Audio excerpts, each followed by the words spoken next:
Qu'est-ce que le carburant synthétique, cette nouvelle alternative à la voiture électrique? Merci d'avoir posé la question. Depuis plusieurs années maintenant, on nous répète que la mobilité de demain sera électrique.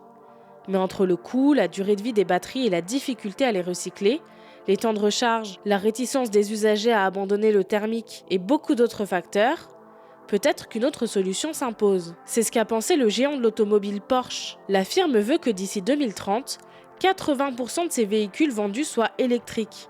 Et les 20% restants, ils fonctionneront au carburant synthétique. En 2023, Porsche espère commercialiser ce carburant, mais dans des conditions très précises. Comment c'est fabriqué le carburant synthétique? En termes simples, il s'agit de prendre de l'eau et d'en séparer l'hydrogène et l'oxygène qui la composent.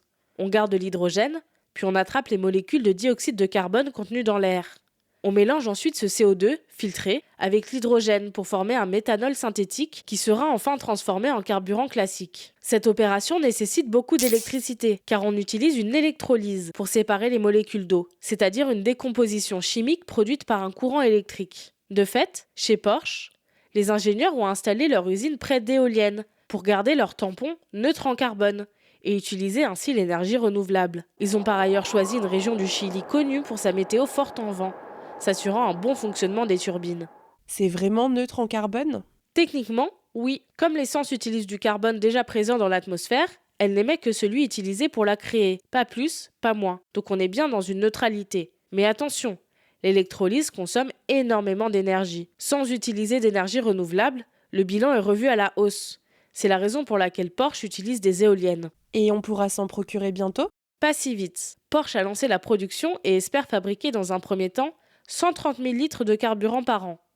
En 2024, sa capacité de production passera à 55 millions de litres, puis à 550 millions à partir de 2026. Néanmoins, ce carburant synthétique ne sera pas disponible pour le grand public. En effet, il s'adressera d'abord aux voitures de course Porsche. Mais plus tard, la firme compte bien étendre sa clientèle.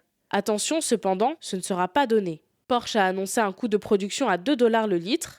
On ne peut qu'imaginer un prix de vente au moins 2 fois supérieur. Par ailleurs, pour l'instant, il n'y a pas d'autorisation de vente et d'utilisation de ce que Porsche appelle l'e-fuel en Europe. Cette innovation pourrait faire bouger les choses dans les prochaines années, mais pour Porsche, elle est surtout une manière d'assurer la production de certaines de ses voitures phares qui ne peuvent pas être converties à l'électrique.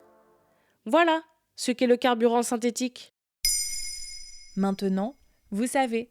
Un épisode écrit et réalisé par Maëlle Diallo. Ce podcast est disponible sur toutes les plateformes audio. Et si cet épisode vous a plu, n'hésitez pas à laisser des commentaires ou des étoiles sur vos applis de podcast préférés.